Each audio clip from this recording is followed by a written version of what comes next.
एक परिवार जो कि बेहद ही खुश रहता है, उसकी 3 लड़कियों की पहले ही शादी हो चुकी है, 2 लड़कियां हैं वो घर में हैं, अभी पढ़ाई कर रही हैं।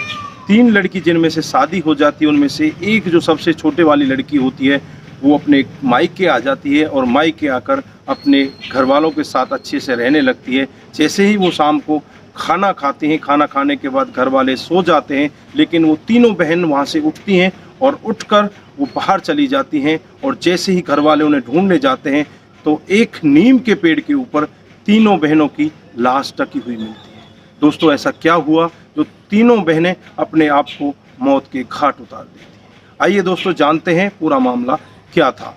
नमस्कार, जय हिंद। आप देख रहे हैं APH न्यूज़ राहुल रावत के साथ। तो दोस्तों, आज की जो हकीकत की कहानी आपको बताने जा रहा हूं, मध्य प्रदेश का एक ज़िला है खंडवा और इसी के आसपास का एक गांव है भानगढ़ गांव।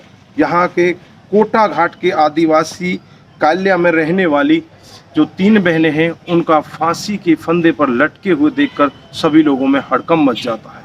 कहानी कहां से शुरुआत होती है कि जो तीनों बहनें होती हैं, 26 जुलाई 2022 को करीब 9:30-10 बजे तक अपने घर वालों के साथ होती हैं।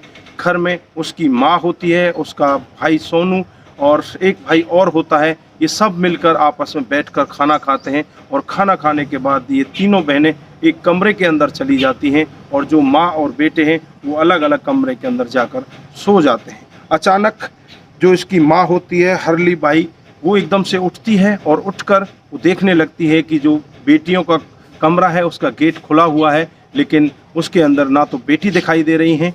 वो अपने बेटे को जल्दी से जगाती है और बेटे को जगाने के बाद वो तुरंत ही इधर उधर घूमने लगते हैं, इधर उधर जांच पड़ताल करने लगते हैं, लेकिन उन्हें कहीं पर भी वो तीनों बेटियां नहीं दिखाई देती। वो टॉर्च निकालते हैं और टॉर्च निकालकर धीरे धीरे आगे बढ़ने लगते हैं। जैसे ही वो आगे बढ़ते हैं, एक नीम के पेड़ पर उन्हें कुछ झाई सी दिखाई देने लगती है। झाई बोले तो एक परछाई उन्हें दिखाई देने लगती है। परछाई को देखकर वो दोनों माँ बेटे एक बार तो डर जाते हैं, लेकिन जैसे ही वो और आगे बढ़ते हैं तो उन्हें देखने में पता चलता है कि उनकी तीनों बेटी उस पेड़ के टहनियों से लटकी हुई हैं। यह सब देखकर माँ बेटे की चीख निकल जाती है और वहीं पर जोर जोर से रोने लगते हैं। इस सब को देखकर जो अड़ोसी पड़ोसी होते हैं, गांव वाले होते हैं, वो तुरंत ही इकट्ठा हो जाते हैं और गांव में ये बात एकदम आग की तरह फैल जाती है। चारों तरफ यही बात होती है कि 3 बेटियां एक ही परिवार की, जो कि तीनों बेटियों ने फांसी लगा ली।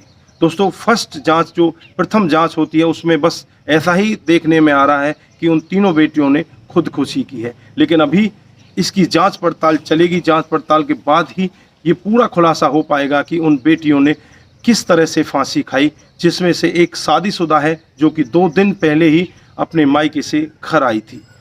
दोस्तों, पुलिस मौके पर पहुंच जाती है, वहां के जो SP होते हैं वो भी मौके पर पहुंच जाते हैं और जो पुलिस के बड़े आला अधिकारी होते हैं वो भी वहां आ जाते हैं और तीनों डेड बॉडियों को पेड़ से उतारकर उन्हें पोस्टमार्टम के लिए भेज दिया जाता है। और पुलिस के भी वहां पर बड़े सवाल होते हैं, लोगों से पूछताछ करती है कि किस तरह से इन बेटियों ने फांसी लगाई है। पुलिस अभी ये निश्चय नहीं कर सकी और ना ही वो कह सकी कि इन बेटियों की आत्महत्या हुई है। गांव वालों को भी शक है कि इनको मारकर भी लटकाया जा सकता है और पुलिस वालों का भी अभी शक यही है कि इनको मारकर भी लटकाया जाता है। ये सब पोस्टमार्टम की रिपोर्ट आने के बाद ही खुलासा होगा। तीनों लड़कियों के शव को पोस्टमार्टम के लिए भेज दिया गया है और जल्द ही पोस्टमार्टम की रिपोर्ट जैसे ही आएगी ये सब का खुलासा होगा।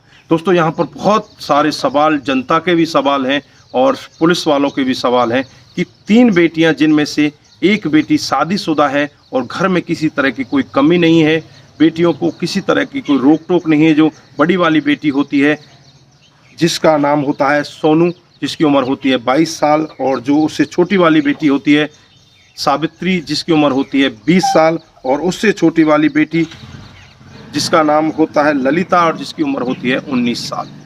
घर में किसी प्रकार की कमी ना होने के कारण भी अगर ये तीनों बेटियां एक साथ फांसी खाती हैं तो कितना बड़ा राज इनके अंदर होगा, कितनी बड़ी बात होगी कि जो तीनों के तीनों मिलकर एक साथ में अपने आप को मौत के घाट उतार देती हैं। दोस्तों, ये सब खुलासा होने में थोड़ा भी टाइम लगेगा और जैसे ही इसका कोई खुलासा होगा तो मैं आपके सामने लेकर जल्द हाजिर हो जाऊंगा।